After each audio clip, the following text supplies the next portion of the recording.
Good morning, everybody. Afternoon. Oh, wow. Sorry, I called in sick today, so it's still morning for me.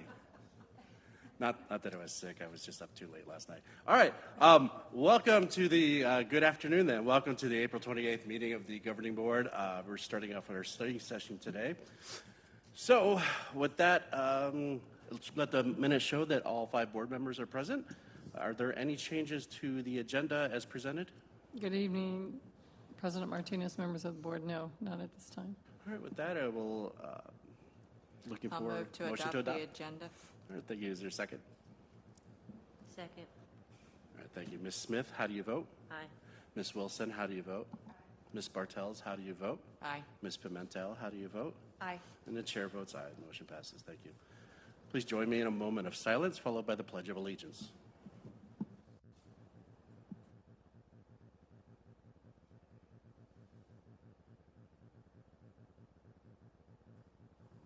Please rise.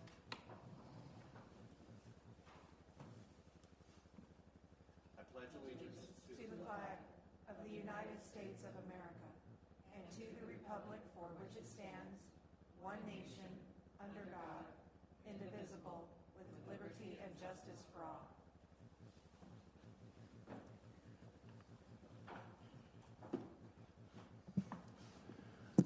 We are now moving into a study session where we're going to look over third quarter assessment data. Yes, good evening, Mr. President, members of the board. At this time, we will present to you the third quarter assessment, and then with that, we'll go into the strategies that we will be using that we've started this school year and will continue to the 22-23 school year to address the achievement gaps that we see in the data. And then again, we will revisit that during our data dig in June when we receive the state assessment results back. At this time, I'll turn it over to Ms. Nsba. Good afternoon, Board President, board members, and Ms. Scott-Jones.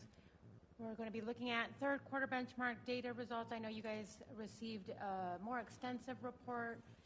This we've kind of looked at some main points that we wanted to share with everybody tonight.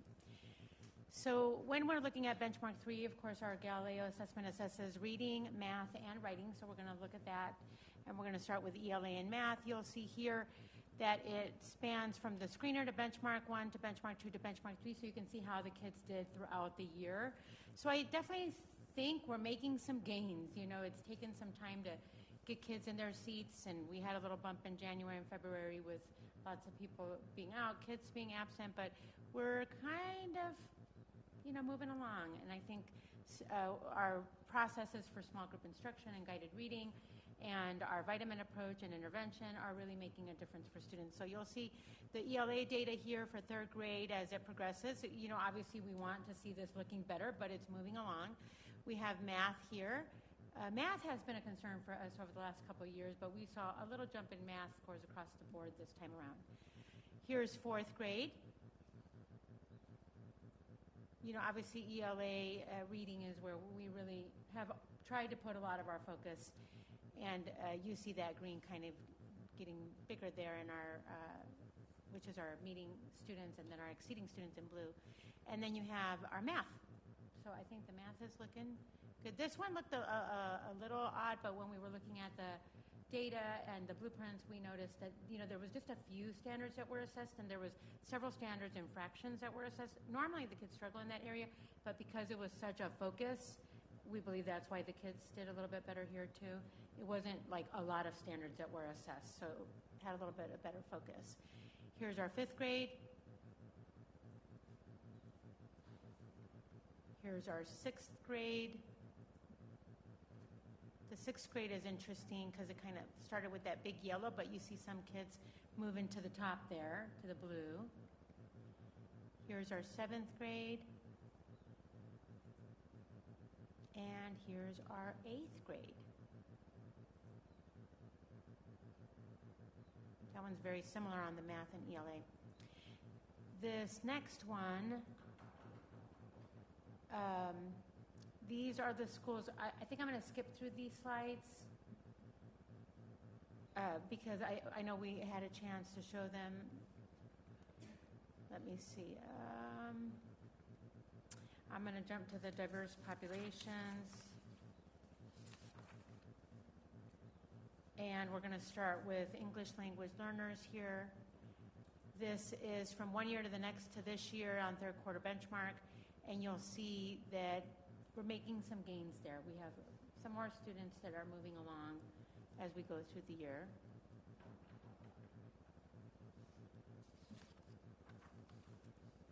That is for ELA and math.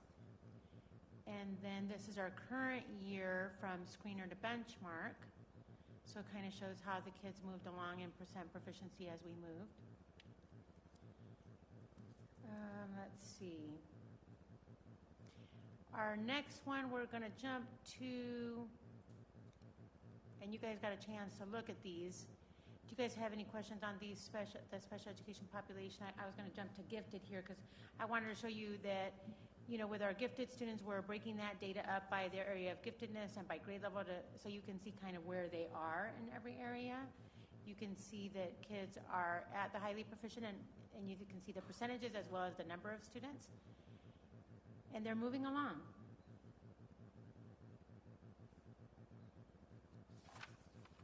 Let me see this. This is for ELA and this is for math.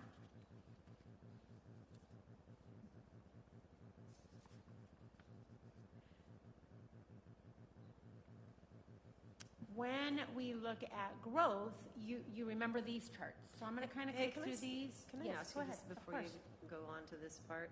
So when you're showing the percentages for gifted and ELA, are you only,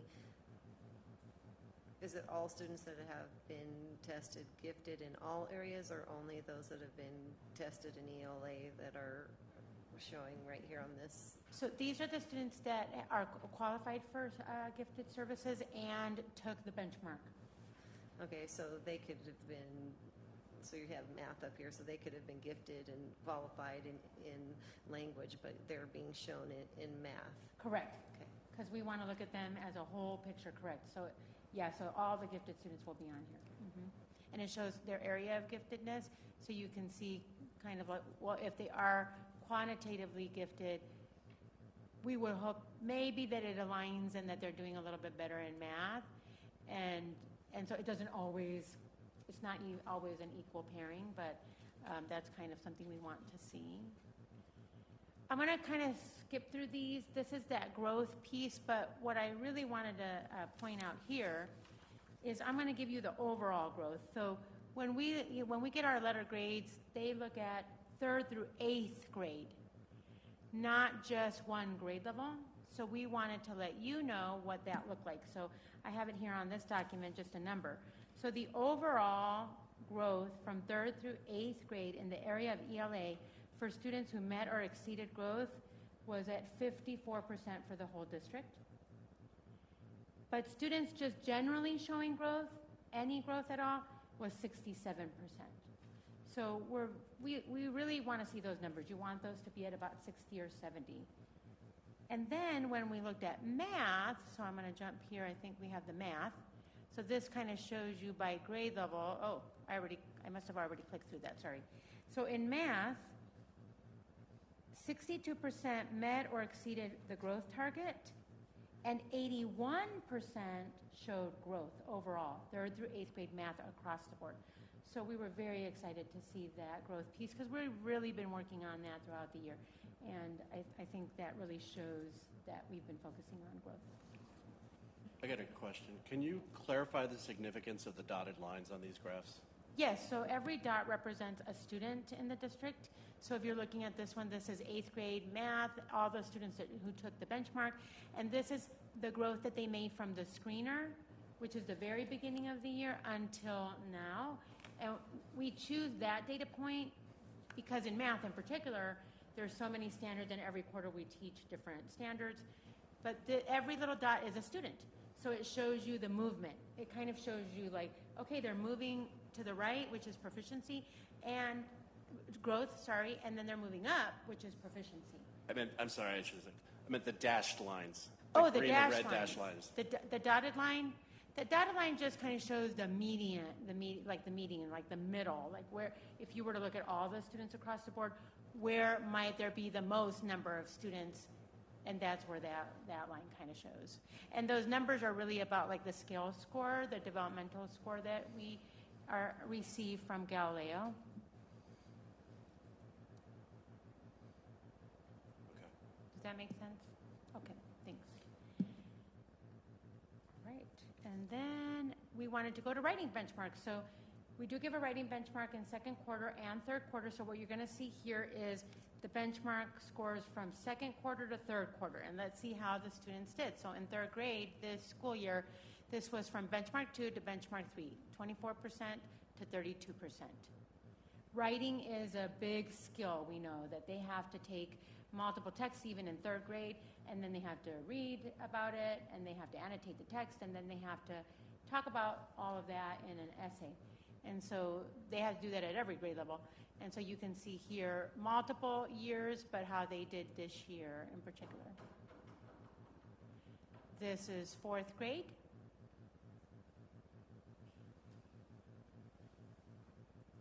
So we dipped in the last year in the COVID year, you know, when everybody was virtual. We weren't really able to as easily look at writing samples if kids were writing, you know, on a paper or trying to move to that digital format too. I think that was kind of a challenge. Here's fifth grade, sixth grade, seventh grade, and eighth grade.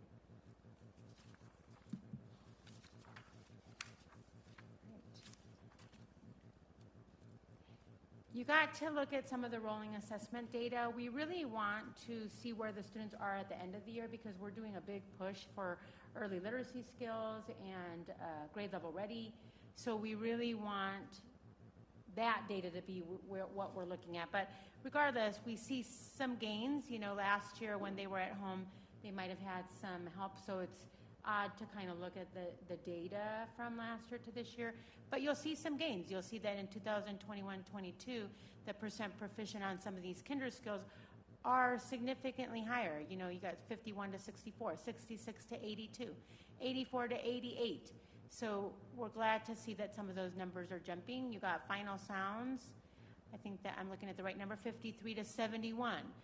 It's not looking like that everywhere, but we're really excited to see these numbers because we've really been focusing on the phonics continuum and focusing on the vitamin approach in the younger grades and also guided reading, which is where they take their skills and practice it. So this is really more skill-based.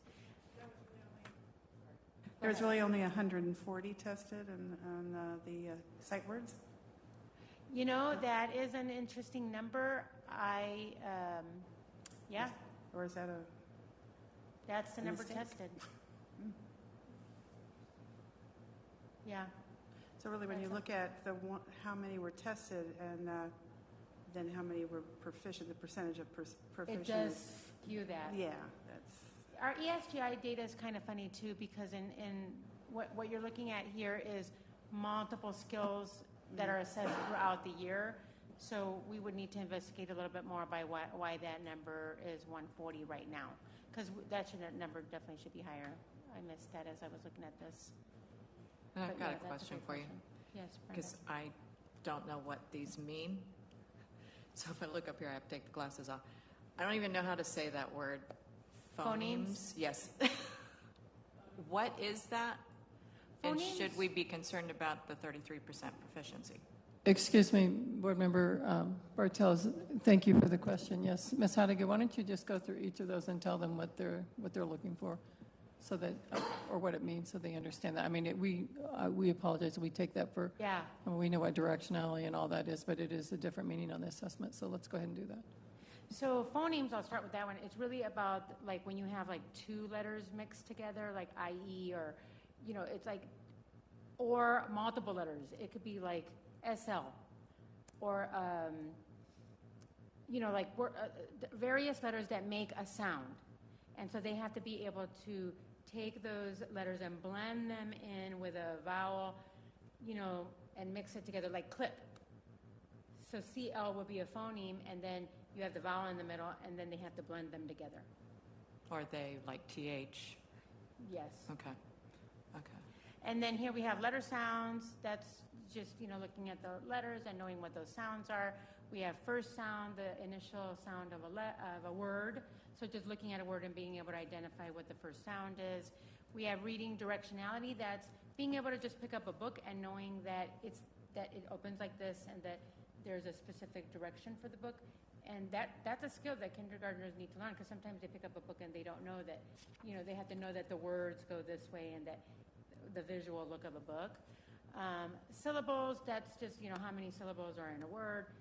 That has to do as well with parts of a word and how the phonemes and the segmenting of words happens. And so, we have like cat is one syllable, but together is several. So they have to kind of see those pieces of the word. We have final sound. So, when they are able to identify the first sound, they should also then be able to identify the end sound. And sometimes then they'll struggle with the middle. But if they hear the word cat when they're in kindergarten, they might write CT because they identified the first sound and the last sound, but maybe they're still struggling with the middle sound. So that's kind of part of the continuum of phonics. Then the medial sound. So being able to know that cat also has a center, a middle sound, and what is that sound? And being able to identify that orally and in lots of different ways. And then we got the phonemes, and then they have to retell a story in any order. So being able to read a story and retell it. And does it make sense? Are they able to identify all the parts of the story?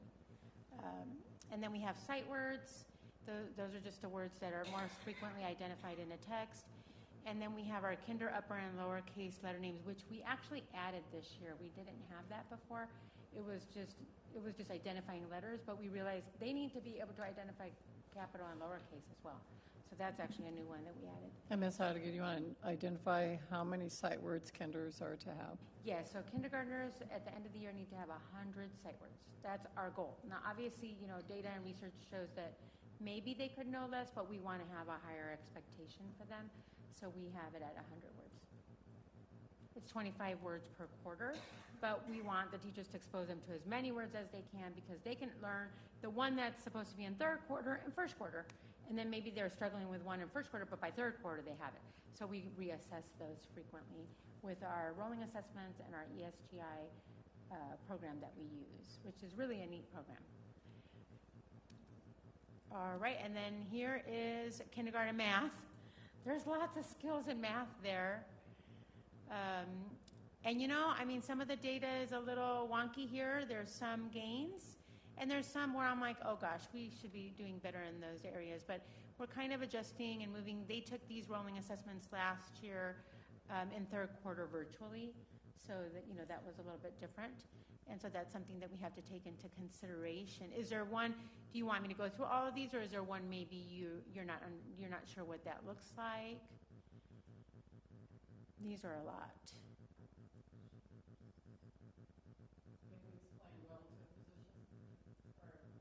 Yeah, relative position would be like in front of, next to, so they have to be able to identify kind of like directionality.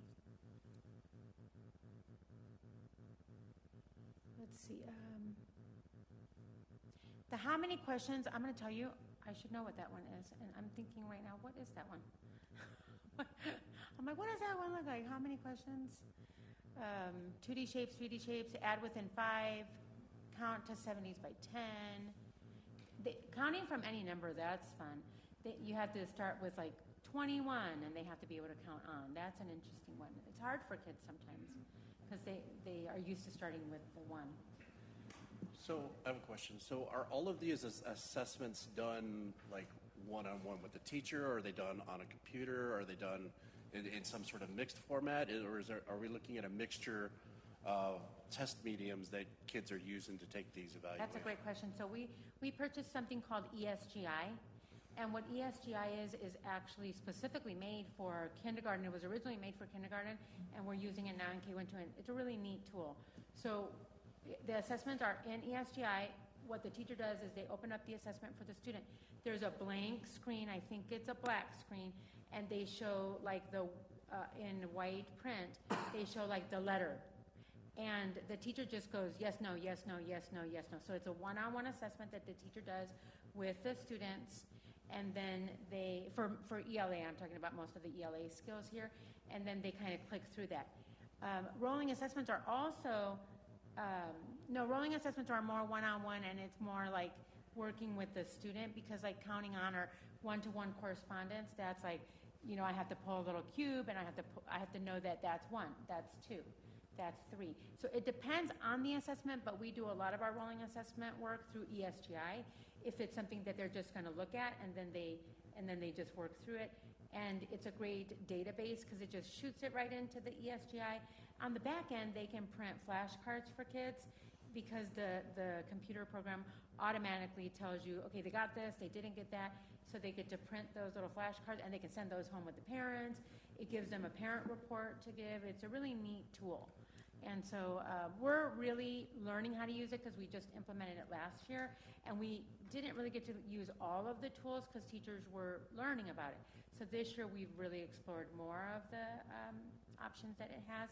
And so not all of these are done through ESGI. Obviously, some of these are definitely one-on-one, and they have to be able to do something or show something, or just like the counting. I can do that in ESGI, but it's just a yes or no. Like, can they count on? You give them a number, you listen, it's one-on-one, and then you mark if they were able to do it or not.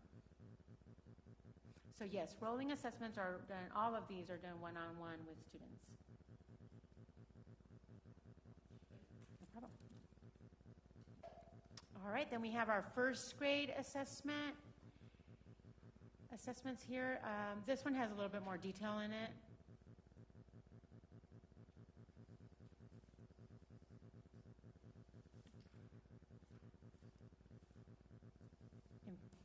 Quick question on this one. So between first grade and kinder, if you're looking at kinder last year to first grade this year, Yes. what aspects would we be seeing, like where would we see the growth in relationship to what they were mastering before and where it impacted now? That's a great question. So if we go back to kinder ELA for rolling assessments, this is really just such tinier like skills. Okay. They're like these very beginning skills of being able to look at letters, know the sound, putting them together in smaller words. And so if they can do that, if they can have success doing that, and the key would be knowing your letter names and sounds. Right. Like if you know your letter names and sounds, you can start to work with blending. If you know your phonemes, that's going to help you, because then you don't have to know every sound, every letter sound, but you can take some shortcuts. You know that those 3 letters make this sound and those 2 letters make this sound. And so if they really have all of those pieces, really all of these are critical, those phonics and phonemic awareness pieces, then when they get to first grade, these should be easier for them. But we know that if they don't know that, it's going to be that much harder, because they have to be able to now look at, single syllable words, CVC words, and beyond. And so, long vowel, it's related, but they need to know their letter names and sounds to do any of the other really tiny skill pieces that help them to learn how to blend words together. Here, I think like what Ms. Bartels was saying, so when I went back and I look at kindergarten, so I'll just say, like, I'm looking at like final sounds, okay? So final sounds, and for 2021, it's like a 53%. But if you go over to to first grade, because now these children are first grade, and then you come over here and you just say, how are we going to know that? So it says inflectional endings, which is probably not the same thing. And, but anyhow, so then for 2021, it's going to say like, 30-some%. So how do we know that our children are showing the growth? I think that's, what we... Very good question. Thank you for clarifying. The one I'm thinking about is exactly what you just said. So knowing the final sound, the medial, the beginning sound, first sound, medial sound, and final sound is critical, because that, if we look at how they scored there, so first sounds this year was 82%. Well, no, let's look at last year. If last year first sounds was 66%, and medial sounds was 39%, and final sounds was 53%. So let's just go with it about 60%. Then when you go over here, they should be able to do those CVC words that are one syllable, because that's the initial sound. If they got the initial sound, they can identify the last sound, and they can identify the middle sound, then that should kind of match. It should be about 60%, but we're kind of later in the year, so I would want to see that number higher, really, right? Because if they can do that, we should have gotten more kids to be able to do that. So we would want to see that number higher, but it does kind of align. If you look at this year, they're at about 60, CVC words. Oh, no, it doesn't align. They're at 41%, yeah. So that would be a concern, because if they can identify all those sounds, they should be able to blend those together to be able to make that sound. So that's a very good observation, and that's something we definitely need to look at a little closer. But don't you have to take into consideration the amount of students tested? Yes. So that has a big effect there. So if we go back here, we had about in the 800s for final sound 800s, and for medial sound 800s, and this year for that the CVC was 973. So that was a good jump of number of tested. Yeah, you always want to look at all of those pieces, but really individually for students more is how are they doing individually and what do they need to progress. But, you know, that's a great point, though. I think maybe something we can work on is what are those skills and how do they flow into the next skills. I know we have a phonics continuum that helps teachers to kind of look at that, but we may need to look at that a little bit closer. That's a very good point. So when we go into, this is first grade math. So it starts getting into adding and subtracting within 10, determining unknown numbers. So that's for number patterns up to 10. And then they start looking at fractions, our favorite topic. And then here's second grade. So now we're looking at second grade. In second grade, really, students should be able, in first grade, kids should be able to read. They should be able to read, open up a book and read at first grade level with multi-syllable words, not very long words, but definitely longer than just one syllable. And so in second grade, we start getting into more of multi-syllabic words.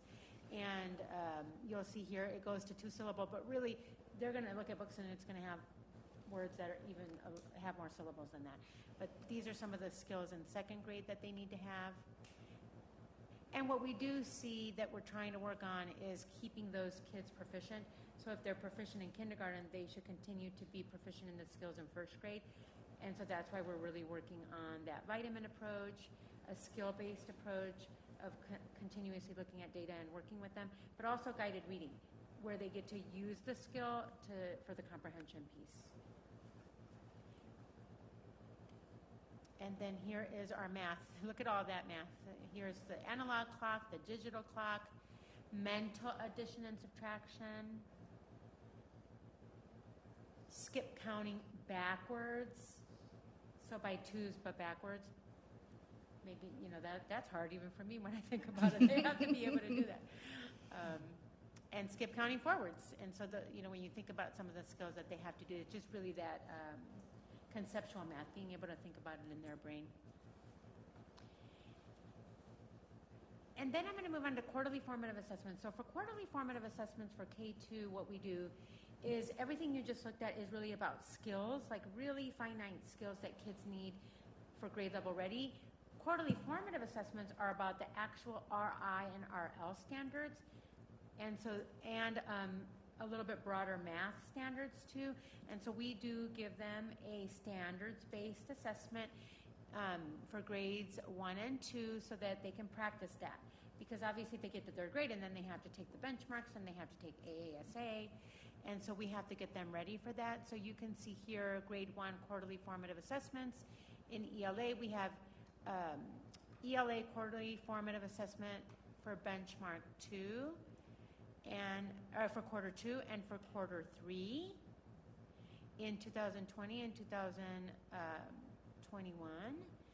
And then we have this year's data, so you can see we had the first quarter, second quarter, and third quarter.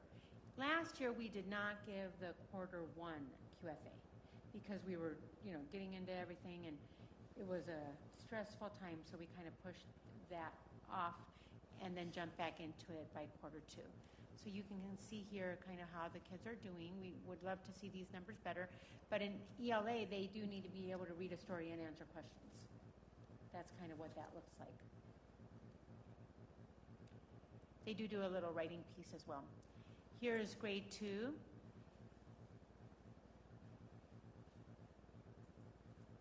So it's definitely looking a little bit better. We would like it to look better, of course, but it's moving along. Can I ask you a question? So when I looked at, it was grade 1, and then you went over to grade 2. So grade 1 was pretty flat, for this year in the quarterlies, and then you looked at grade 2.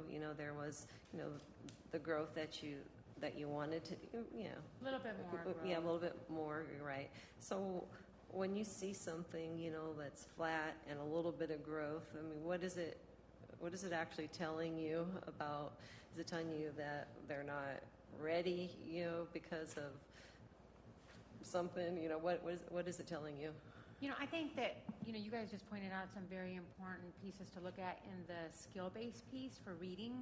So if we talk about reading in particular, they need all of those phonics and phonemic awareness skills in order to be able to read and then comprehend. And then there's that middle component. There's always like this middle component with fluency.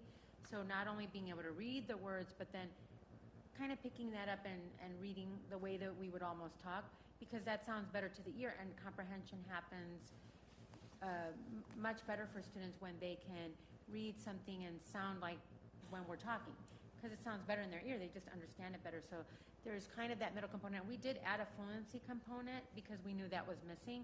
So this year we also added a fluency component to some of our assessments. And there's one on AASA. There's an oral third grade fluency one that they're testing this year, and then we will have it next year on AASA. And so I think what it tells us is that if we see a flat line or just slight growth, it's that we really need to make sure that, like we've said, it is our problem of practice, that we need to put our focuses in reading. And we've done a lot over the last 4 years in that area. We started studying phonics. We created a phonics continuum for teachers. We've trained the teachers in how to teach those phonics pieces through various tools. And we've included guided reading because we believe that you can't teach reading by itself just with phonics. There has to be a process and the content. So understanding the skills for reading, but then they have to also be able to read and comprehend. The more kids read, the better readers they are, and the better they'll get at those smaller skills too. And so we know that we've been working on guided reading now for 2 years, but last year, 3 years really, but last year was virtual. And I'll tell you, I did a small group for IMES, and just getting the kids there, having them focused virtually, gosh, it was tough. And so this year, at least, we have them in the room. We're getting them at the table, and even that was a little, we started that earlier this year, I think by the second week. So as our teachers just get better at that, and they have gotten so much better. I was just talking to Sienna Scheidley, our Director of Curriculum Instruction, and they bought this iPad tool that they're going to be able to get out there, and they have some teachers who are doing an amazing job with guided reading in small groups. And they're going to go out and videotape them because we want to have an archive of videos to show our own teachers, of teachers here in our own district that are really implementing guided reading well with the skill piece and the comprehension piece. And so I think it just tells us that the work we're doing is needed, and we need to continue to develop that work and strengthen that work for the district. Just for my own curiosity, do you see a higher number of enrollment in first grade than you do in kindergarten? That is interesting. I don't know. A higher new children coming in first grade? Okay, new kids. So in other words, new kids new to the district that were not our kindergarten students? Or Well, just maybe They're in the district, they just didn't go to kindergarten, maybe. Oh, okay, they're in the district, but they don't have a kindergarten background. I don't know that off the top of my head. We'd have to look at that. That is interesting. That would be Yeah. interesting to look at. I do think that some parents did keep their kids home last year. I have a sister-in-law who kept her son home and didn't start him in kindergarten until this year. So could that have been the case? You know, I think even Mr. Barragon talked to us a little bit about that we might see an influx of first graders. I feel like we kind of looked at that number at some point and maybe saw a little bit higher number, but we'd have to look at that a little bit closer. But that's a good question. Yeah. So here's our second grade quarterly formative assessment for ELA and our math quarterly formative assessment for ELA. And, you know, we always know that we want to do better. So, you know, when we look at the data, I'm like, oh, okay, we really need to continue helping. But, you know, with our new math adoption, I think that'll help us align better to the standards. Our current math adoption is a little bit older, so I think for math, we'll definitely see some supports there. And then here is this ELA. You guys got to look at this. I'm going to kind of skip over this. I know you guys got to look at that. And here's iReady. You know, we gave the winter assessment, and you all did get a chance to look at that. I wasn't going to spend a lot of time on the iReady data. Do you guys have any questions on the iReady data? Actually, I don't, not necessarily about the data, but how is iReady being used in the schools? Because, I mean, I know that my, eighth grader, you know, when she's, has been doing iReady, and, you know, she was like, all right, you know, there were like 9 deficiencies, but she has friends, you know, that would have, 100, I mean, so there, so there was a different, I mean, is that what you're looking at as the deficiencies, and so that they do assignments, how is this iReady being used? That's a great question. So I want you to know that district-wide, we only purchase the diagnostic tool. We do not actually have, with the exception of one school is piloting the whole program. So our kids, and I do think we also purchased it for our special education students. But generally speaking, we only use the diagnostic to determine needs, and we don't have 100 areas. We focus on some basic core areas, which are phonemic awareness, phonics, vocabulary, comprehension, and the comprehension piece goes into standards too. So iReady does a little bit of that in diagnosing, and then our teachers can look at that data and find lessons in iReady that will help with any of those areas. So if they wanted to do small groups with students, or they wanted to focus on some of the iReady skills, they would do actually in-person small group. So they can pull a lesson, but the lesson is, reading with kids or working with kids. There is only one school that's actually piloting the whole program, and that's Challenger Middle School, and they're using iReady, and they do have the kids go on there like when they're doing small group instruction or throughout the day if they have time, or they can even do it at home if they want to. So they'll get on the actual learning platform. And that's more of like the kids get on there, they do activities on there online. But that's not available to all of our students. Now, our special education department did purchase it for our special education students because especially for this year with so many absences, kids being home, teachers not being at school, just so many things where kids are home, school. We wanted to make sure to have something that they could also do at home to get additional supports. So that's another area where the learning platform is used. But for our purposes, it's for diagnostic purposes only. They can look at some tools and then pull that, and then it's one-on-one instruction that they can use. So you just said, Challenger, has the whole program. And when I go back and I look at their benchmarks, they're doing quite well, so, That's something to look at, for sure, yeah. And we will be looking at that data, and that's why we were like, well, let us school pilot it and see how it's looking. So, yeah, thank you.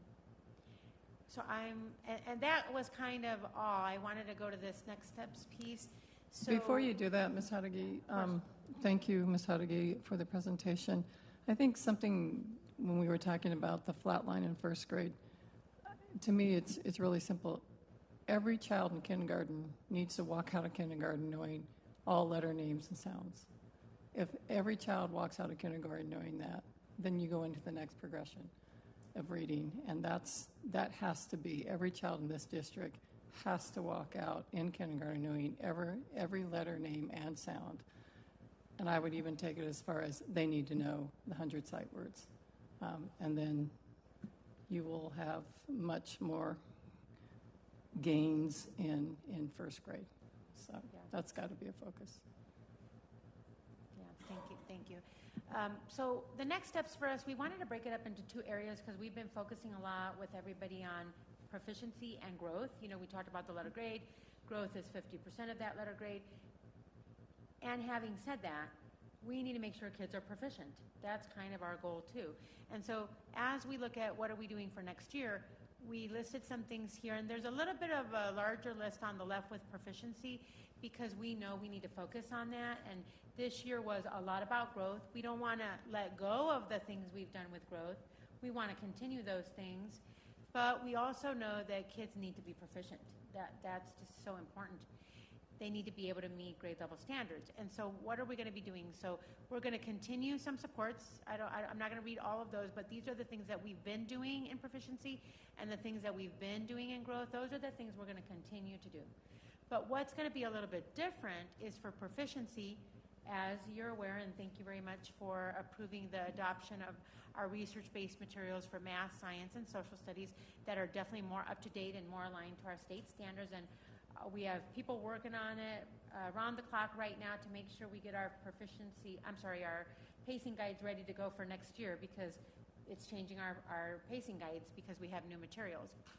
And so that was the next piece. And an intensive support system for analyzing and providing feedback for products of collaboration. So we work as a professional learning community here in Glendale Elementary School District, and we use something called the Learning Cycle. And we work with teams. And our goal next year is to really work with our administrative team to understand how to look at those products of collaboration, provide feedback, and understand if we're in alignment. And so that's going to be some of the work that we do next year with our principals and with teachers and collaborative teams.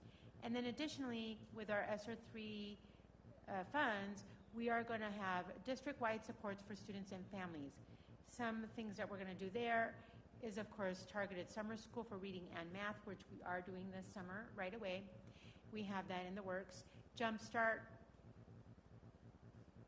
offered as best we can to kinder through 2nd grade, year-long after-school intervention and enrichment. So we don't want it to just be intervention, but we also want there to be some enrichment. And we're very excited about this piece. We're going to offer extra duty for 3 teachers at each campus to be a parent academic coach, to work with our district team and their own site family advocates to provide training to parents on how they can help their students at home with reading, with writing, with math, with social studies, with whatever it is that we're going to put some programs together, some instructional programs, and teachers are going to teach those. So, and we're hoping to get a bilingual teacher who speaks Spanish too, or another language. So every school will have 3 of those. And we're going to focus on all the grade levels. We want to have a middle school teacher too, so that they can bring in the parents in middle school. So we're really excited about that, and we're kind of starting to develop what that might look like.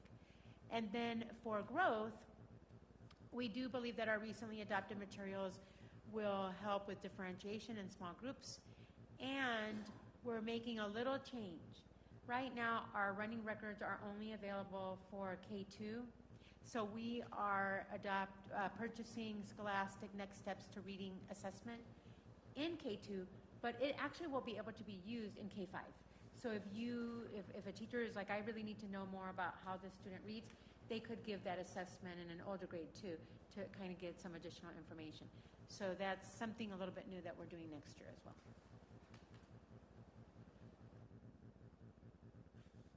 Thank you, Ms. Hadagi. I think as she stated, it's, we focused a lot on growth this year because we know we had some deficits. But I think we cannot lose sight of proficiency and the importance of proficiency. Children have to meet grade level standards, or they're never going to make up any academic losses that they may have experienced. But the focus, we recognize the growth. You've seen that all year. We've shared that with you because that's important. But we have to really not lose sight of the importance of proficiency as well. So thank you, Ms. Hadagi. If you look at the next part of the presentation for the study session, and the document that is stated academic achievement next steps, Ms. Hadigi has gone over the proficiency and growth. The next page on there, we talk about academic support, and she's mentioned some of those. We're able to do some of these extra supports through the ESSER 3 funding, so I wanted to talk about them. The textbook adoption, as you know, you approved for us mathematics, science, and social studies adoptions, and we will use that to accelerate and enrich the learning opportunities for our students. It was explained when you approved the last adoption that there were research-based materials, and we believe that the materials that have been selected for these areas will be a great resource for our teachers and help us increase the academic success of our students. Ms. Hadigi also talked about the summer school, what we're going to do for some of the students that need the support during the summer. So you'll see that we will have summer school offered. You'll see how it will be offered for the student ratios in grades K2 and K3 and 6-8. So we're hoping that we will be able to have at least approximately that number of teachers, of 240 teachers, who will be able to provide summer school for our students. Summer school, we will provide that transportation for our students that we need to, so that even those schools that are facing school closure, they will still be part of that summer school process. Then we go into, with that, we need to allow for instructional planning for our teachers so that they can prepare for that. So you'll see that on the next page, allowing for approximately 255 teachers and coordinators to plan for meeting some of the needs of the students that we see in the data and what the data says we need to focus on. So that will also occur. We, as Ms. Hadigi stated, we looked at Jumpstart, approximately 135 teachers to provide Jumpstart before the start of the school year to our incoming K2 students. So we look forward to that. Every student will have an opportunity to attend that. And then we also will do again, about 150 teachers and 12 coordinators to plan for that Jumpstart and go from there.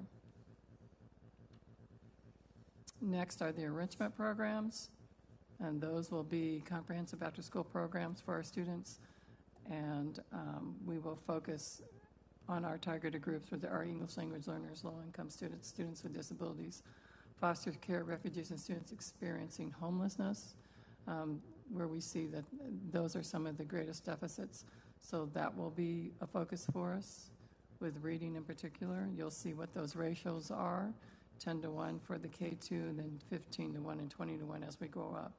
So it'll be approximately about 180 teachers to provide students with those enrichment or remedial that they need in acceleration. Again, you'll have the 12 coordinators that will help to coordinate that for each of those sites for that to happen. And then Ms. Hadigi did mention that another piece of that we're able to do is the parent academic coaches. And so with that, they'll be able to provide training. We'll have coaches be able to provide training to our parents and how to support their students as well at home. So that's a new piece for us, and we look forward to that.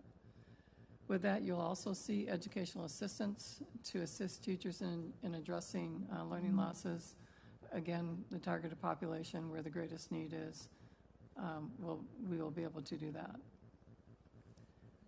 And again, another piece that we've added for this year is to extend the assistant principals from a 288-day to a 261-day to help address some of these deficiencies we have, and they will help with the planning of that and the implementation of these programs. This will be critical this year because we're going into the new adoption of materials, and that will be a learning curve, but it's important that we get the training needed to all staff so that we can really make sure that we are using those resources. Then we'll go into student services support specialists, TOSAs. The student services support, they'll assist in student safety. This includes addressing student behavior data collection, assessment development, behavior support plans, and assisting staff in using positive behavior support techniques and monitoring student progress. And this will really fall under the leadership of Dr. Lafitte in his area with behavior. So that's something that we will look at. And then social emotional learning, we will have the focus on that through using the CASEL strategies. We'll continue with that. And we will provide additional EAs with CEL training on how to help increase student success and build those positive social skills at our sites. And we'll do approximately 100 EAs for a day of training to help support them in those areas. These, again, all because of the use of ESSER funds that will take place in the school year 2022 to 23, and it will end in the June of 2024. And also, again, providing CEL training with that. If you'll go to the single document page, and it's entitled School Site Staffing Standard Model.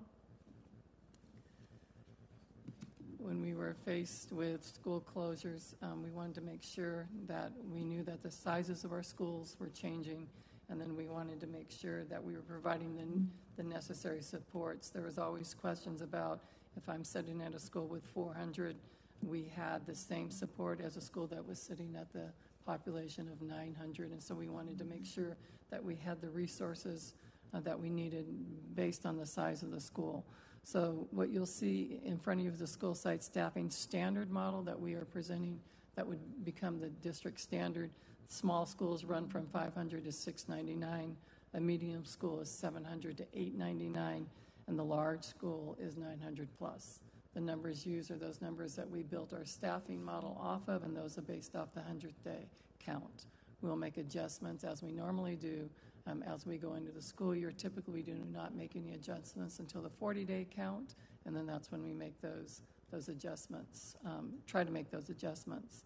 So if you look on where those fall, where we're able to put where the asterisk is, you'll see where the ESSER funds kick into place.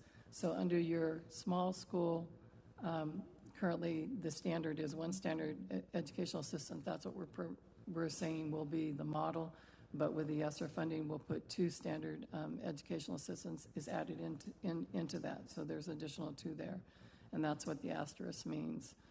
For your medium schools, you'll have a 0.5 students service support specialist. That's that behavior piece.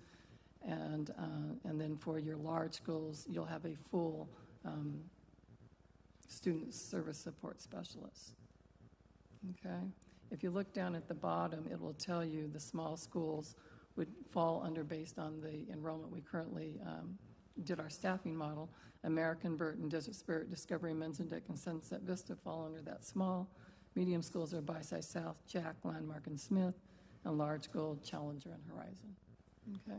I have a question. So, when we talk about equity, I mean, this is like on the board equitable, but I think that when you look at the benchmark data, that, I think that there's some other needs, in some of our small schools that are listed here, and even our medium ones that could, I know all schools need help, but do you how do we, make it equitable when a school is not doing as well, but they still have, needs that are only based off this school staffing standard instead of really what's going on at that school? A lot of that there's a lot of factors that come into that. It's years of experience of teachers. Currently also is how many substitutes are in there, how many emergency certified teachers are in there, and what do we need to do to provide additional support academically. Is it professional development for teachers because they're not experienced teachers, or is it because we don't have certified teachers in there? It's the substitutes are in there. There's a lot of factors that go into that. But we also use the support at the district level, so they'll get targeted support we have coordinators at the district that can help support that as well. So we do look at that academic piece of that, and that's when we develop professional development plans that are targeted for those specific schools based on their needs, and that's where principals have to target where they need support, and we will try to do that through district level as well. I think The other piece with that, when you're looking at the instructional focus and academic, do you put more there? It's, you know, where do you determine, is it more people, or is it just first best instruction? And so I can put 3 academic acceleration specialists at a site, but if I'm not changing first best instruction within the classroom, that additional support at that level isn't going to make the difference. It's the professional development and the monitoring of those classrooms on a daily basis that's going to make the difference, not necessarily another body, if that makes sense. Okay? And I think that's the focus for Ms. Hadagi next year is we really need to get to the first best instruction, and that needs to be monitored more. So we'll be looking at walkthrough data differently and responding to that differently as well, because it's about first best instruction. So it's not necessarily about more people. So that's what we're proposing as the standard. We're able to do that only because of the ESSER 3 funds with that. Then, something else that we know has played, you know, a role in how successful students can be, and we know with the closures of schools, children and teachers are, it's about transitioning to a new building and a new teacher, and being as a teacher in a new location, pretty much for teachers, it's the expectation is the same regardless of what campus you're on. Those are the same expectations within the classroom, but it's still getting to know that campus. With our students as well, we found out that we required last year, what are you going to do for students to help them transition into a new setting, because you're bringing different schools together, and it's just like, I guess I want to compare it to if you're coming from a K-8 school, or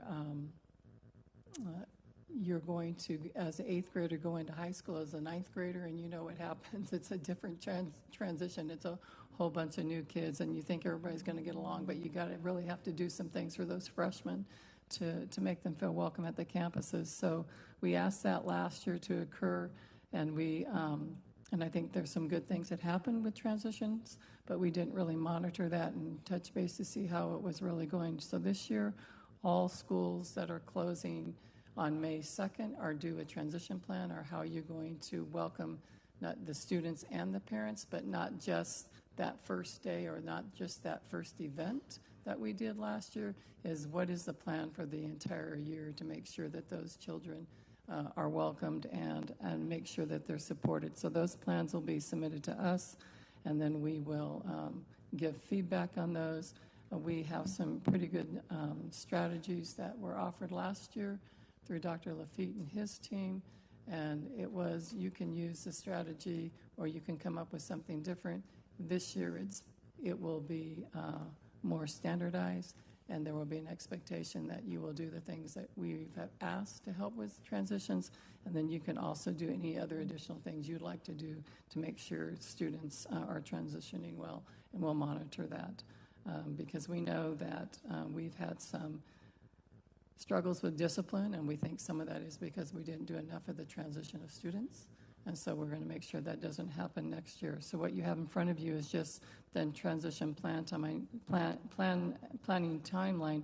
I know that's been important for all of us, is to make sure, because we have so many schools this year, and then we have them converting from K3s to K8s. So we've got the timeline that we're sticking to, and we're adjusting as we go. We're trying to make sure that those transitions are going as smoothly as possible.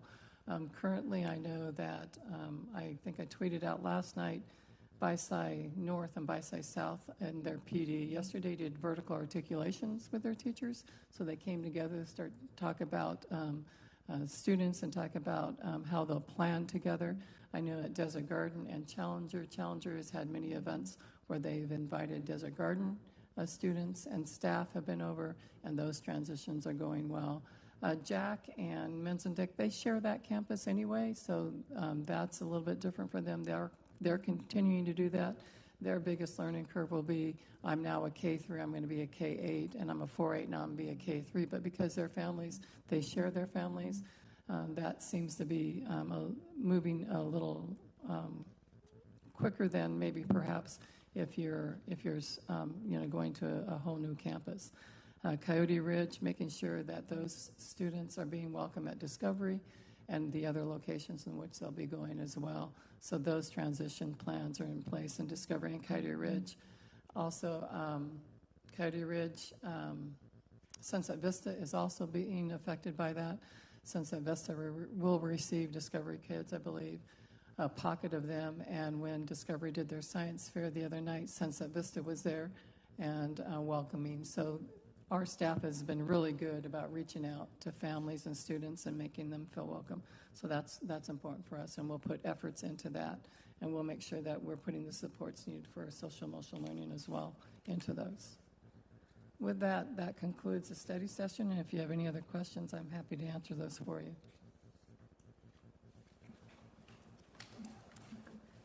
I do have some questions. Uh-huh. You know, when Mr. Martinez, asked about, this graph, shows like every student on there, and I know that, we've had them in the past. I'm just going to tell you, I find that this is a difficult, slide for me, because I don't really understand, what's going on, because it says that it's showing growth, but I just see that there's students on here. So does it mean that the different colors, that if They're moving from quadrant. You want to explain that? Kind of like when we do, it's explained when when we place our kids in the quads. So. Well, just a second. I'm not done on it too. And then, you have your green check marks, and that's saying that that's where you want them to be. Can you just, I'm just saying, if you're putting this out, for the public, if I don't understand it, how's the public going to understand it? Yeah, that's a good point. Yes, so this 4-quadrant,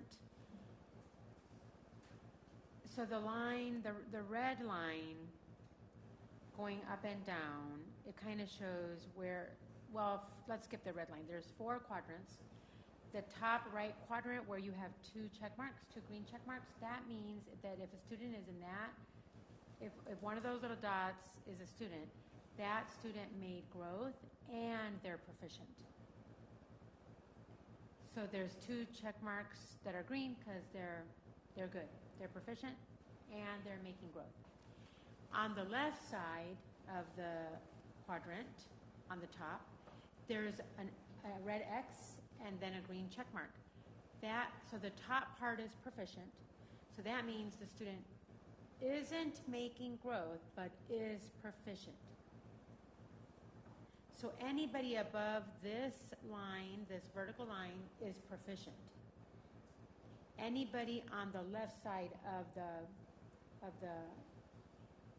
is this vertical? Sorry, you guys. So everyone above the horizontal line is proficient.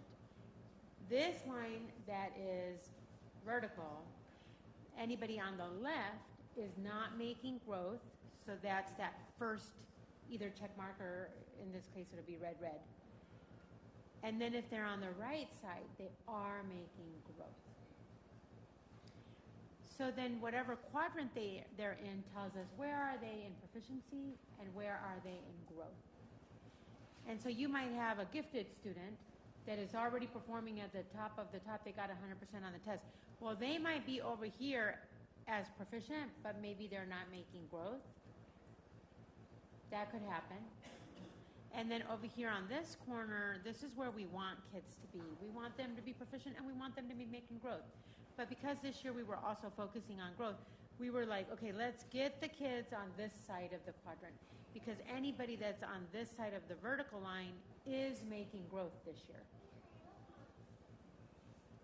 And so that's why when we look at it, we love to see all the dots over to the right, because the students are making growth. And as they move upward, that means they're also proficient. And this is, of course, grade level standards, benchmark Galileo on grade level. So if you take it down to the student level, I'm going to say I'm a classroom teacher. I have my quad. I know where all my kids are and I know which ones are at that flat line because they're proficient, but they're not showing any growth. They're just staying there. I also know which kids aren't making any growth and are not proficient. So what are the targeted interventions for that? So I like for this, the whole intent of this for this year is we focused on the growth. We wanted to show that. And are they moving?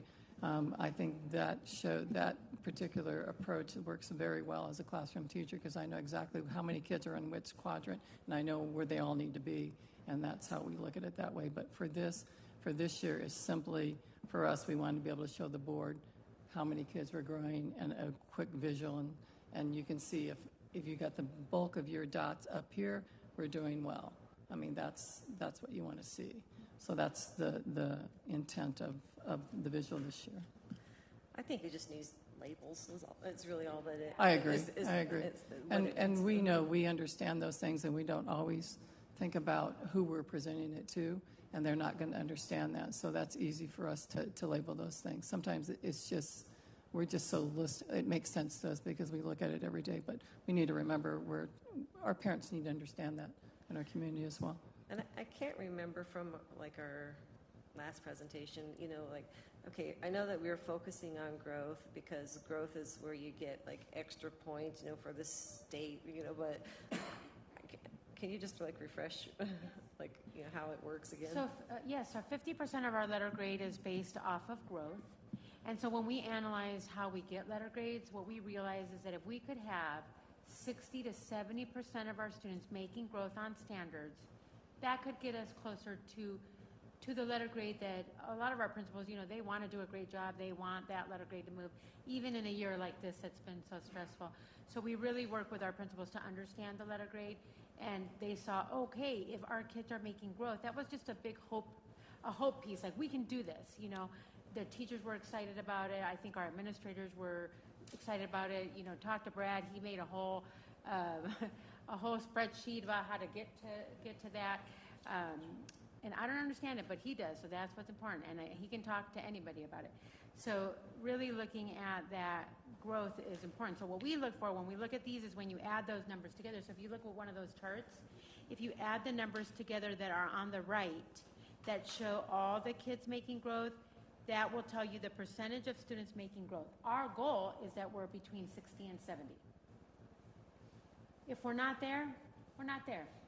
But that's kind of what we're shooting for. We're shooting for that we have at least 60 or more % of students making growth moving this way. And of course we want more, but that's kind of our goal for right now. Does that help?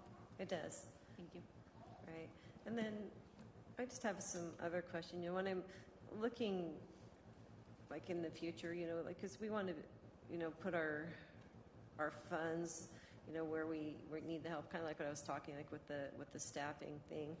And so this is probably something that, I just need a report later, but, Verizon, like our Verizon schools, are they performing, where they should be performing? So, that's not really, showing if that's, initiative that, that we should have. So can we just have a report on that also? And then, and dual language, I think, do we have any other ones besides those two?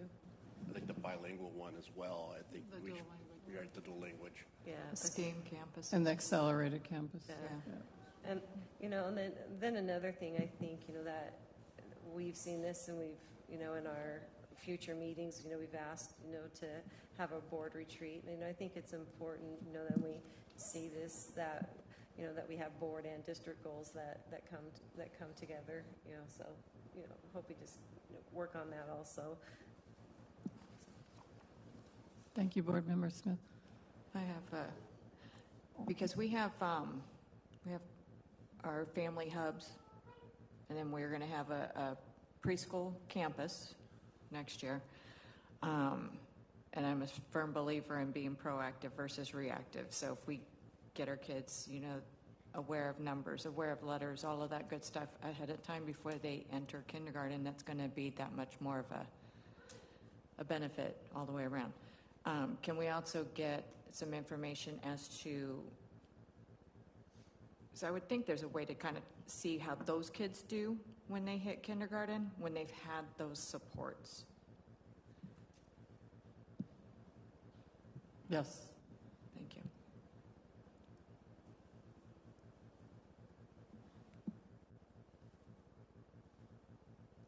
All right, are there any other questions? Both great questions. Thank you.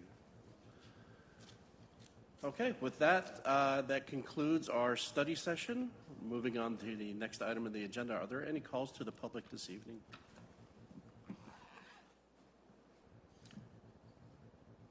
Yes, no? Okay. No. All right. So no calls to the public, so we'll move on to the next item, special recognition. Yes, at this time, Mr. President, we are going to do the just because. We'll do that, and we'll all kind of stand up to do that, and we're going to move this over so we can.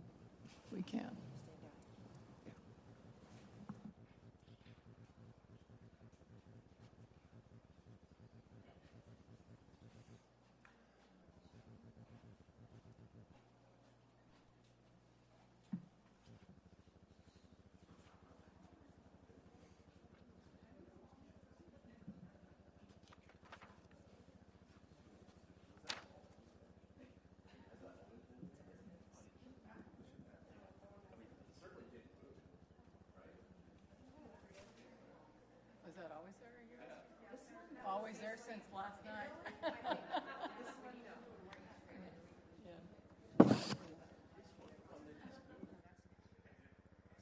It's new as of yesterday at 3 o'clock. All right, we're ready to begin with our Just Because. This is an exciting time for us. As you know, every month we go out and honor someone, a staff member and a student, just because. The just because is just because. We're happy that you have chosen GSD, and we couldn't be more proud of you and the commitment you give to our district. So the first one is to our student, Jesus Leva Garcia from Bicentennial South, and he's not here. Okay, so Kate will come up and accept for him, and then we'll go out and surprise him. So those of you new with us, Jesus will get a GSD just because a mom. He'll get a yard sign that says just because student. Kate's going to take some cookies to give to him tomorrow when he shows up. And we're going to I'll go visit him tomorrow to make sure he got all the cookies that I gave. All right. Thank you so much, Kate.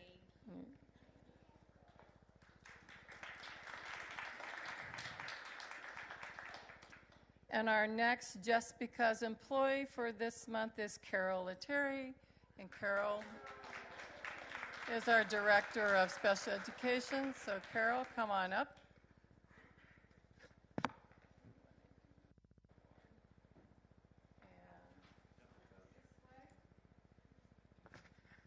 And we'll get her yard sign and cookies.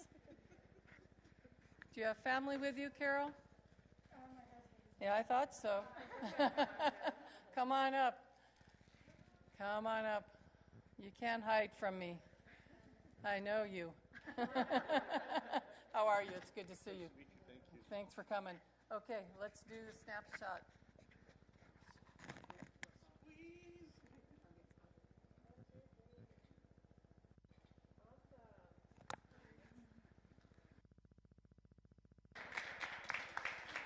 Thank you, Carol. Carol is our Director of Special Education, Special Services, and we thank you, Carol. Also oversees preschool education with Dr. John Heck. And Carol, it's always a pleasure to work with you, and thank you for the work that you do every day.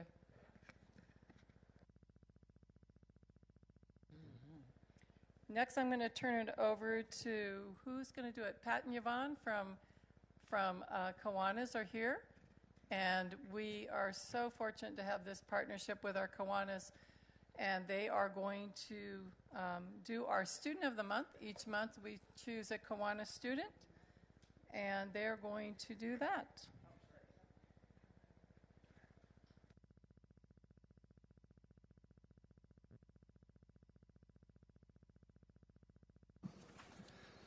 Good evening, everyone. I think I left my glasses over there, but I think I can get through. Good evening, everyone. My name is Patrick Kaiser. I'm with the Kiwanis Club of Glendale. And we are honored tonight to award our Student of the Month, our Superintendent Student of the Month. The reason this award is so special is that the superintendent handpicks this student for their work in the community and their work at their school. Tonight, our monthly winner is Galilea Papoka.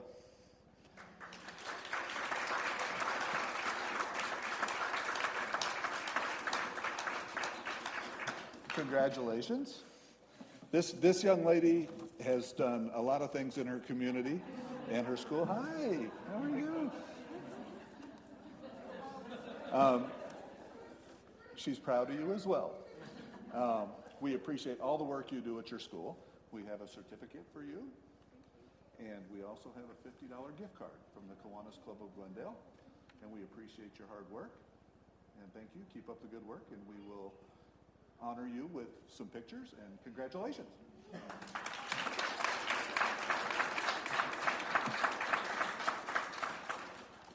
Come on over here, we're going to get pictures. Family can come up. Get pictures.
Mr. Kaiser couldn't find his glasses, so I'm going to read this part. Hopefully my contact works, Galileo, okay? Galilea is an awesome student and so deserving of this award. Galilea is currently a sixth grader and has been a member of our Vills student tech team for the last 2 years. Vills is a Verizon school. She is dedicated and comes to school early every day, or nearly every day, to learn how to clean and fix iPads and to help get loaner devices out to students who forgot their devices at home. Galilea also helps set up iPads for new students and helps digital wipe iPads when a student withdraws. Galilea is dedicated to being a positive role model and leader for our campus. She is kind-hearted and always asking how others are doing. Her teachers will say she is one of the most helpful, respectful, and responsible students they have ever had the opportunity to work with. She's extremely hardworking, never gives up on herself or others. Galilea is a true friend who cares for others and brings cheer to those around her. I'm so proud of you. Congratulations.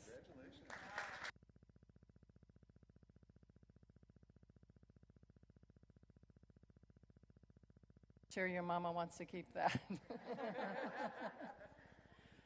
And just so you know, Mom, the cookies with the markers are edible, so the kids can color their cookies and eat cookies. Oh, now you got your glasses.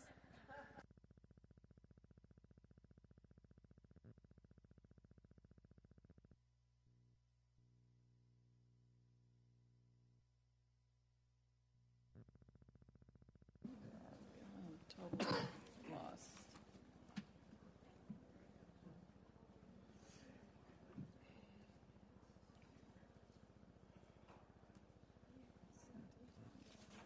All right. Thank you to the Kiwanis Club for sponsoring that student month. It's amazing that every kid that seems to come up here just has this amazing resume of just accomplishments that they've done already. But moving on to the next item on our agenda, the consent agenda. First of all, is there any items that board members would like to have pulled or for discussion? No, with that, I will entertain a motion to adopt the consent agenda. I'll move to adopt the consent agenda. I'll second. All right. With that, Ms. Smith, how do you vote? Aye. Ms. Wilson, how do you vote? Aye. Ms. Bartels, how do you vote? Aye. Ms. Pimentel, how do you vote? Aye. And chair votes aye, and the motion passes. Thank you. Moving on to reports and information items. Yes, Mr. President, members of the board, National School Board Association Annual Conference. Ms. Bartels submitted her summary of learning gain at the Nsba Annual Conference. Are there any, you should have been able to read that summary. Is there anything on there from that summary that you would like us to bring to another board meeting to discuss? Well, one of the things that stood out to me, one was, and we talked a little bit about that today especially, with regards to our literacy and stuff, and especially catching them early and getting them, successful at the beginning instead of having to do remediation later on. But also,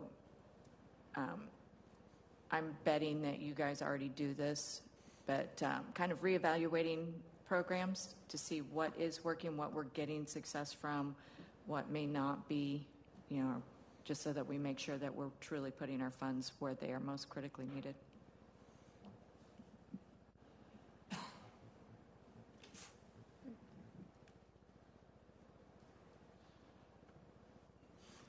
Any other comments on the NSBA conference? I would like to add that I am a big proponent of professional development. And in my professional life, I will go to 3 to 5 conferences a year.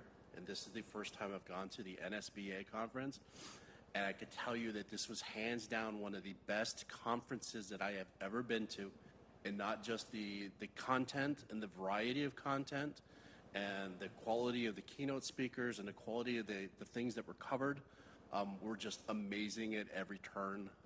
And I look forward to being able to attend again in the future. But for those of you that don't have not been to this conference, it was absolutely amazing, especially getting to talk with board members from across the nation and seeing how they operate so much differently than boards operate in Arizona. It's very eye-opening. So it was an amazing conference. So thank you, everybody that was able to attend. It was great spending time with you and learning a little bit more about you and enjoying all the professional development that we got to enjoy. Yeah, I think that's one of the key points too, is spending time together and bonding as a board, getting to know one another a little bit more and just feeling a little more comfortable around each other so that we're able to speak at the board meetings and it's just, it's nice to be able to do that.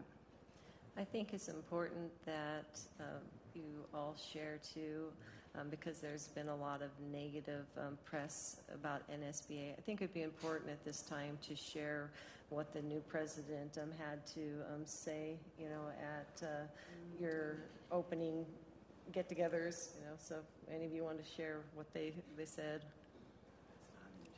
No, he pointed out that changes had been made at the executive level, but definitely getting back to local control, students first, really truly needing to be the focus in any school board in their work that they're doing. Yep, there was some, for those of you that aren't aware, there was some controversy on something that they had put out later last year at some point. The president came up, he admitted it, he owned to it, embraced it, said, yes, this is what we did, and it was a mistake. This is what we are going to do to fix it going forward.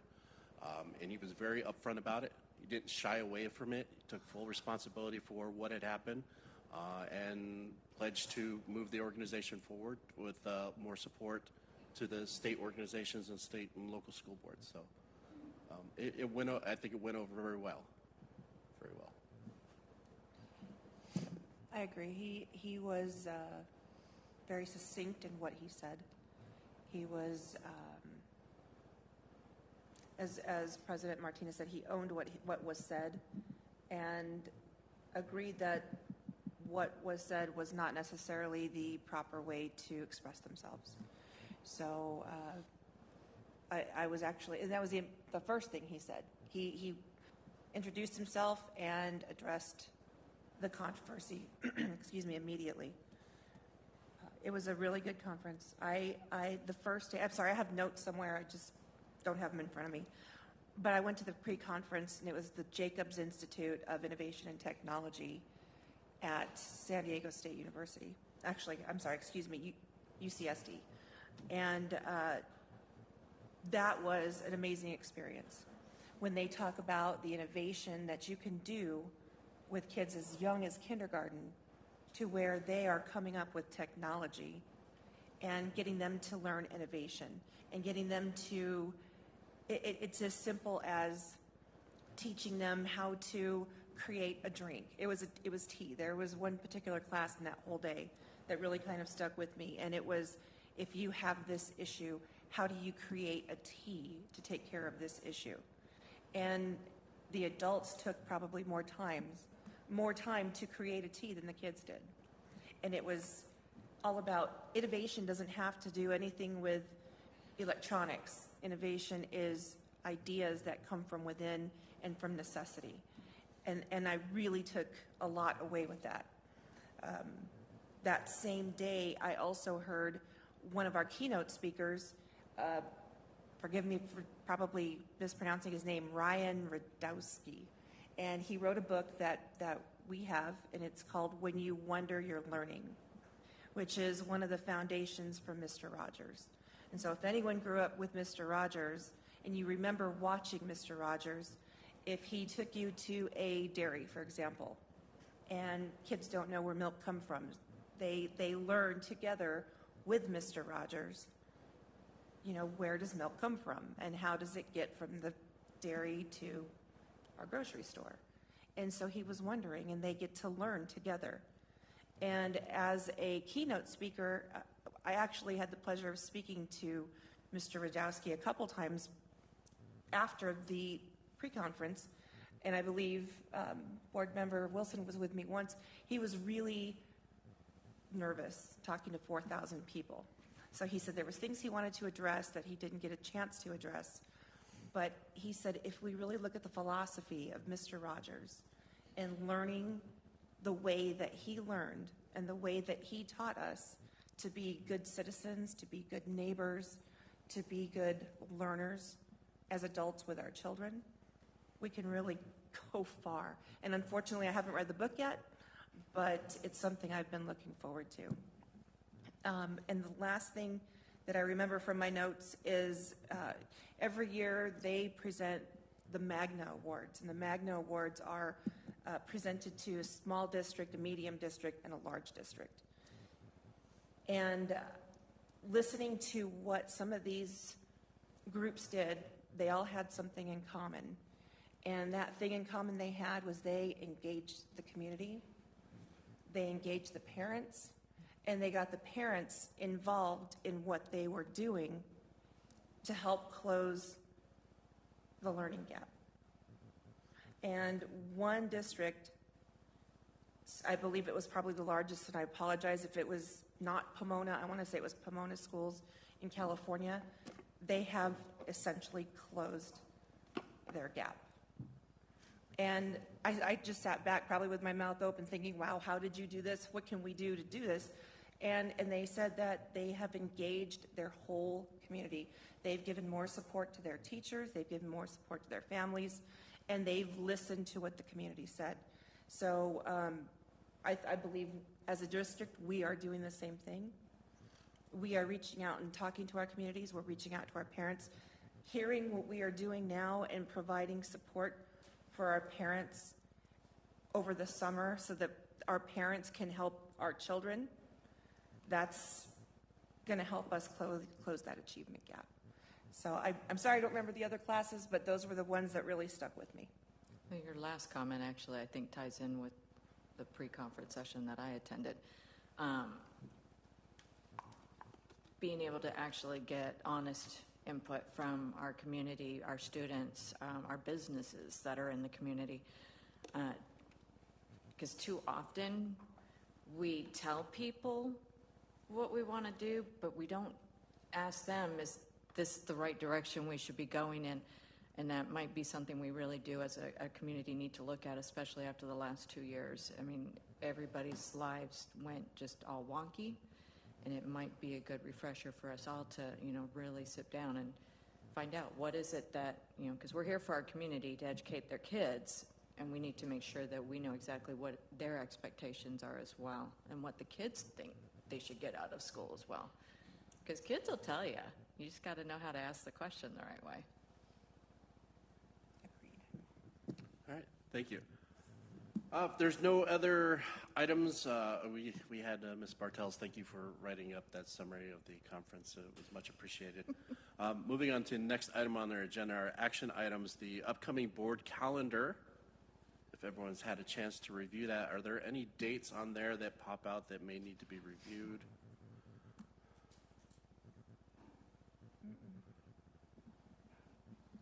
And this is for next school year.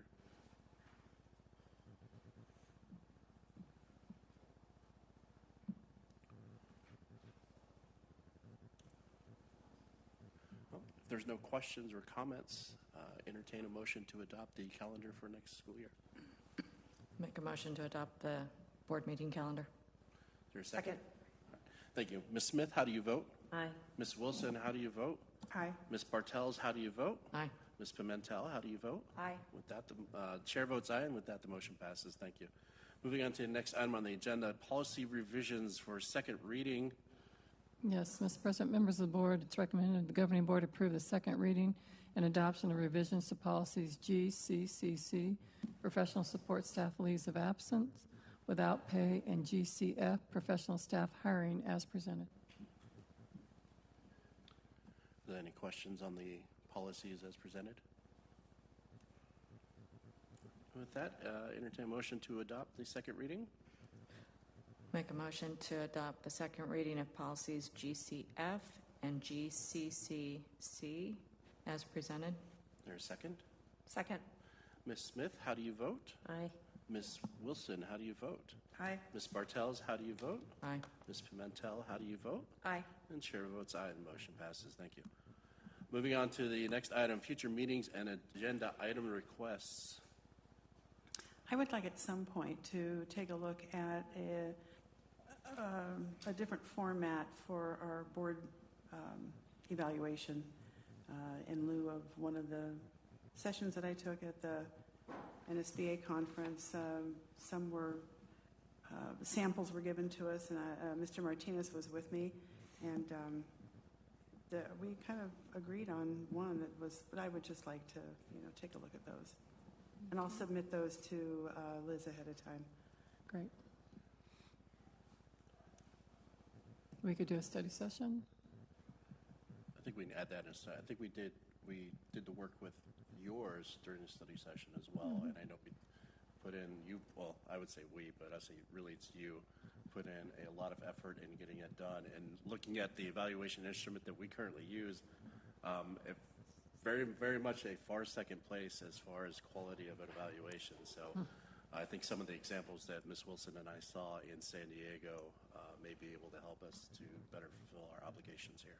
Good. Okay.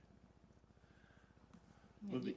you have them there, what's listed in May. I just want to make sure we'll have the demographic study is not going to be on May 12th.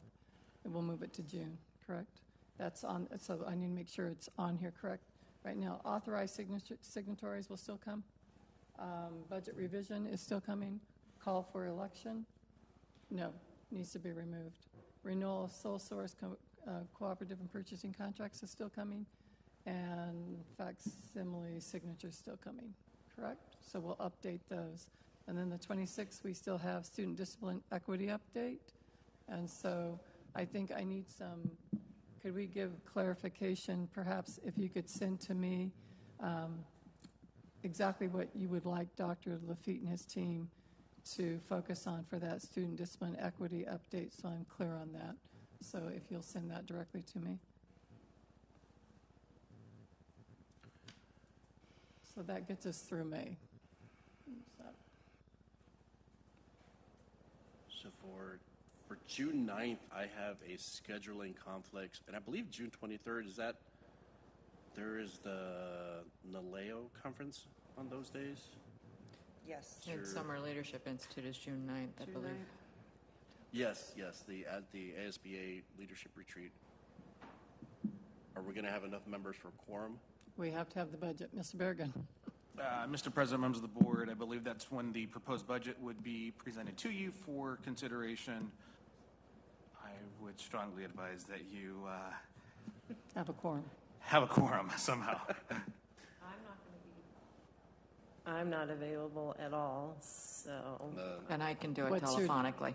Mr. Can we- Bergen, what date do we have to have that? So if we need to make an adjustment.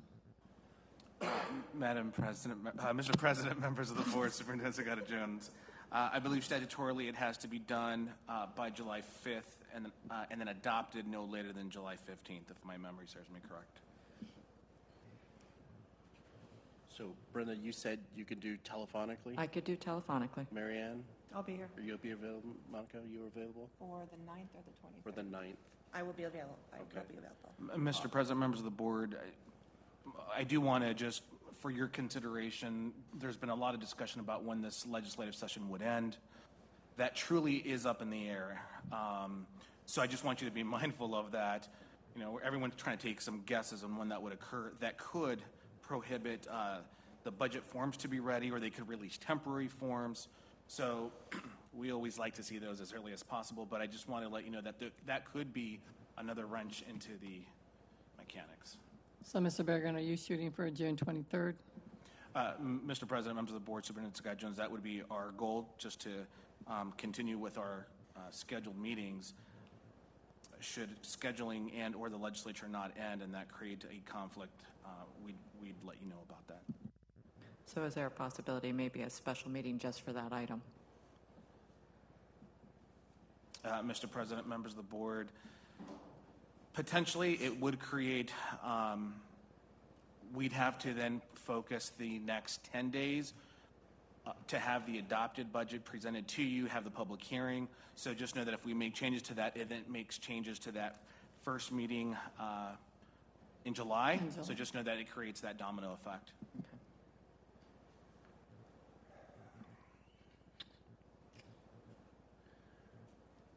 If we can make it a little bit earlier that day, I can get around the 9th. We're- Well, I'll be You're in- looking at the 9th? The 23rd is what we're looking at for Oh, the the budget. 23rd. Oh, I'll be here. Okay, then we're okay for the 23rd. Okay. So not the 9th at all? Let me look at what's on the 9th real quick here, because we have,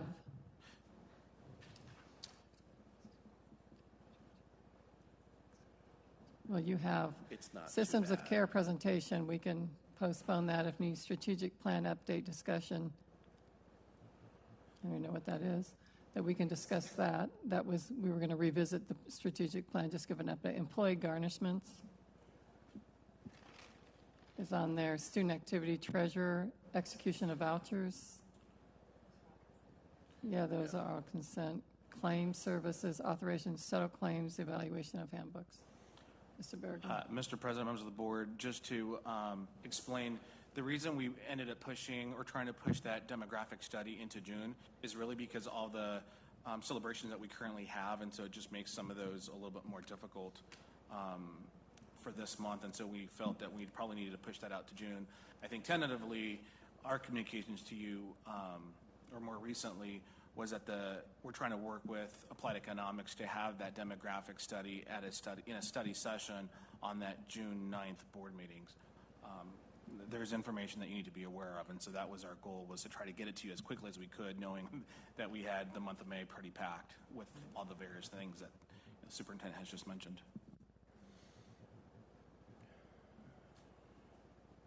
Well, I think we'll have enough people for a quorum on the 9th, and I can attend partially depending on if we start earlier or if we start at the 5:30 time. We can, if it's agreed, we can move, pardon me, Wouldn't we start at 4 on June 9th? June 9th, we can start at 4 o'clock. Isn't that our summer starting time? Summer start time. Second meeting in May, starting at 4 o'clock as well. 26th. Okay. I should be good then. We should be good. Okay. So June 9th, 4 o'clock, and the 26th.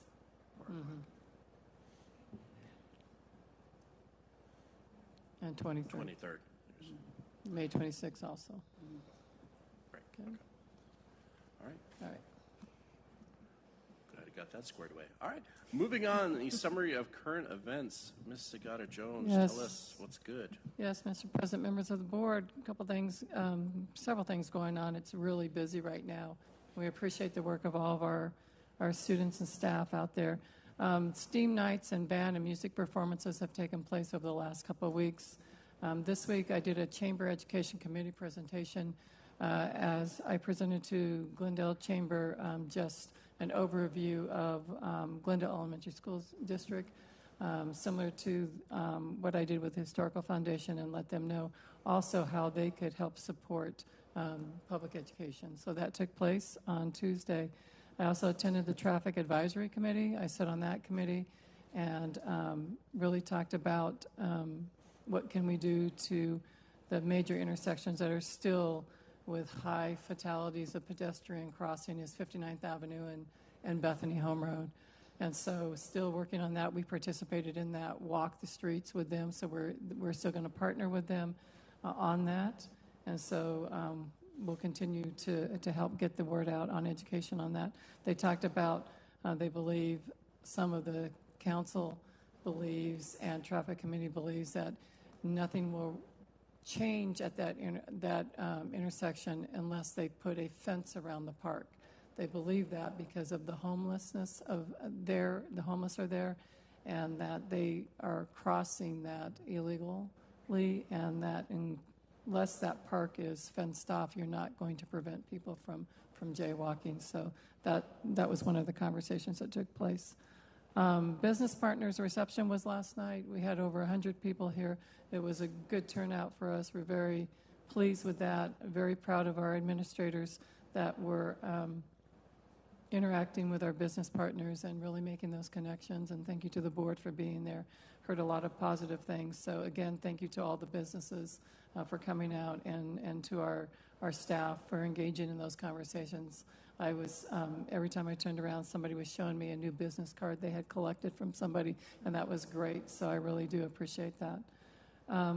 Administrative Professionals Day was on Wednesday, so we want to congratulate all of our administrative professionals. We rewarded them with some cookies, and congratulations, and thank you, Ms. Powell, for everything that you do. And so thank you again to that staff. Next week coming up is Principal Appreciation Day. That is May 2nd. So principals, we surely do appreciate everything that you do, and we'll recognize you on that day. Teacher Appreciation Week is May 2nd through May 6th, so we'll be doing some things. Thank you to Gusto for helping us to be able to treat our teachers with that. School Lunch Heroes is May 6th, so we'll be out in the schools recognizing our School Lunch Heroes. The blood drive took place yesterday. Thank you for everybody that donated to the blood drive.